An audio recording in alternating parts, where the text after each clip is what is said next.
Hello everyone. तो इस video के अंदर हम एक प्रैक्टिस प्रॉब्लम सॉल्व करने वाले हैं यूजिंग पाइथन। और जो हमने प्रॉब्लम पिक करी है वो ये है कि हमें यूज़र से एक इंटीजर इनपुट लेना है।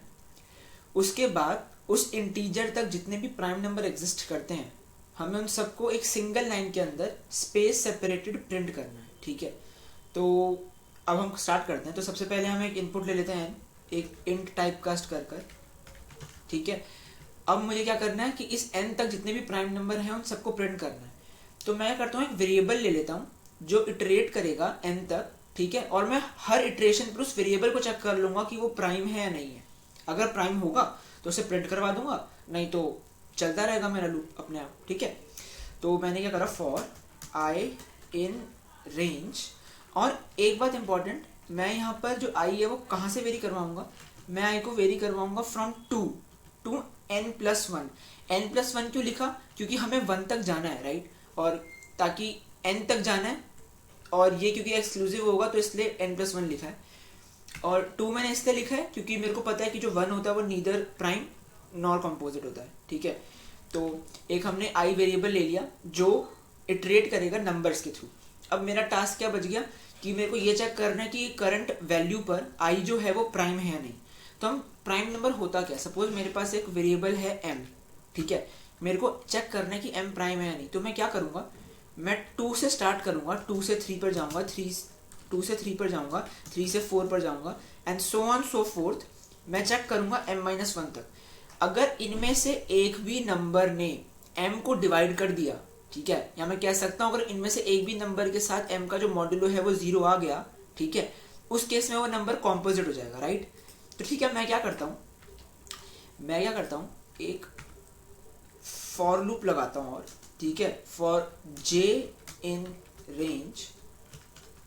और ये कहां से वेरी करेगा, अभी हमने जस्ट देखा था यहाँ पे 2 से लेके करंट वैल्यू जो आप वैल्यू चेक कर रहे हो दैट वैल्यू -1। करंट वैल्यू मेरी क्या है, i है, तो i-1 तक हमें जाना है। तो मैं यहाँ पे क्या लिख दूंगा, i लिख दूंगा क्योंकि एक्सक्लूसिव होगा। और फिर मैं क्या चेक करूंगा, इफ अगर i का मॉड्यूलो विद j अगर इक्वल टू 0 आ गया तो हमें पता चल गया कि भाई ये तो फिर कॉम्पोजिट नंबर है। ठीक है, तो हमने क्या करा, क्या करते हैं, वेरिएबल बना लेते हैं।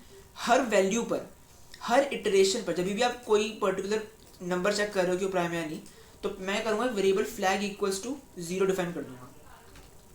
ठीक है, और ये 0 मैंने मान के चला है, आई एम एक्सपेक्टिंग, मैं एक्सपेक्ट कर रहा हूँ प्राइम, कि जो मेरा आई होगा वो प्राइम होगा। तो मैंने फ्लैग को 0 कर दिया। तो अब जब यहाँ पर हम चेक कर रहे थे अभी, तो अगर एक बार भी मेरा मॉड्यूलो 0 आ गया, यानी कि अगर एक भी हमें डिवाइजर मिल गया उस आई की वैल्यू के लिए, तो इसका मतलब जो आई है वो मेरा कॉम्पोजिट है। तो मैं क्या करूंगा, मैं बोलूंगा यार फ्लैग को 1 कर दो। ठीक है, और हम बोलेंगे ब्रेक कर दो। ये ब्रेक क्या करेगा, जस्ट बाहर वाले फॉर लूप से हमें बाहर ले आएगा, यानी कि इस वाले फॉर लूप से। क्यों लिखा हमने ब्रेक, क्योंकि अगर हमें एक भी डिवाइजर मिल गया तो वो सफिशियंट है ये कहने के लिए कि वो नंबर प्राइम नहीं है, राइट। तो हमने कहा कि ब्रेक भी कर लो। उसके बाद हमने इस फॉर लूप से बाहर आ चुके हैं। ठीक है, हम यहां पर लिख रहे हैं अपना कोड। हम क्या कह रहे हैं कि अगर फ्लैग जो है उसकी वैल्यू 0 है, 0 का पॉसिबल है जब j की सारी वैल्यूज हमने चेक कर ली, एक बार भी मॉड्यूलो 0 नहीं मिला, यानी कि एक भी डिवाइजर नहीं मिला। तो अगर हम श्योर हो गए हैं, अगर अभी तक फ्लैग 0 है, क्या चीज कि ये i जो है वो प्राइम है, तो इस केस में हमें प्रिंट करवाना है। तो हम सिंपली लिख देंगे प्रिंट कर दो i की वैल्यू। और क्योंकि सेम लाइन में प्रिंट करना है तो मेरे को एंड स्टेटमेंट भी देनी पड़ेगी। ठीक है, और क्योंकि हमें स्पेस सेपरेटेड देना था तो हम एंड खाली स्टेटमेंट देने की जगह एंड इक्वल्स टू स्पेस दे देते हैं, ताकि हर बारी जैसी आई की वैल्यू प्रिंट होगी तो एक स्पेस भी प्रिंट हो जाए अपने आप ही। ठीक है, अच्छा, अब हमने क्या करा, बस ये हमारा कोड हो चुका है। अब क्या इसके बाद एल्स देने की जरूरत है हमको, बिल्कुल भी जरूरत नहीं है। क्यों, कंसिडर द केस कि जब फ्लैग इक्वल्स टू 1 है, अगर फ्लैग यहाँ पे 1 हो चुका था तो ब्रेक हो जाएगा, यहाँ बाहर आ जाएंगे।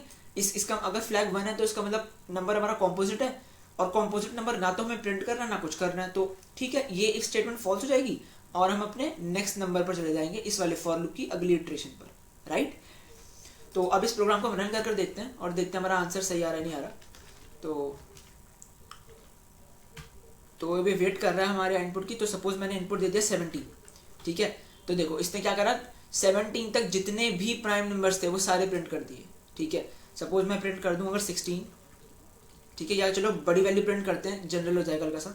मैंने 100 ही प्रिंट कर दिया, तो देखो उसने 100 तक जितने भी प्राइम नंबर्स थे सबके सब स्पेस सेपरेटेड प्रिंट कर दिए, राइट। अच्छा, तो यहाँ पर हमारा कोड कंप्लीट होता है। अब इसमें एक छोटी सी चीज़ और, मतलब कोड ये कंप्लीट हो चुका है, हल्का सा एक रिवीजन करवाना एक चीज़ का।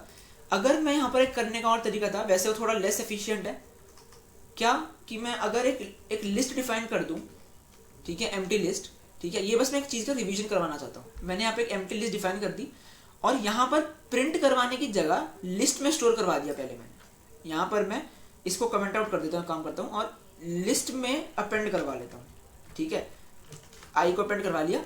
और एक बार जब मेरा ये वाला फॉर लूप भी खत्म हो जाएगा, उसके बाद मैंने बोला कि प्रिंट कर दो लिस्ट के आइटम्स को स्पेस सेपरेटेड, और उसके लिए मैंने एक शॉर्टकट बताया था पिछली वीडियो में कि स्टार है, ठीक है। तो इससे इसको जब हम रन करेंगे तो हमारा सेम ही आंसर आएगा, ठीक है। मैंने 100 दे दिया वापस से, तो मेरा सेम ही आंसर आ रहा है, आप देख रहे हो। तो ये बस इसमें लेस एफिशिएंट मैंने क्यों बोला, क्योंकि यहाँ पर देखो आपने लिस्ट बेफालतू में बनाई है, ये बनाने की जरूरत तो है नहीं, ये मेमोरी खर्च होगी ना हमारी, ये ना ये बनाने की जरूरत है, क्यों अपेंड करवाना है, हम ऑन द स्पॉट इसको प्रिंट ही करवा सकते हैं। तो ये बस मैंने हल्का सा एक रिवीजन करवाना था कि ये सबको याद होना चाहिए कि मैंने ये चीज़ बताई थी लास्ट वीडियो में, पिछली वीडियोस में। तो आज की वीडियो में फिर इतना ही, आई होप आपको समझ आया हो। So thank you and see you in the next video, bye bye.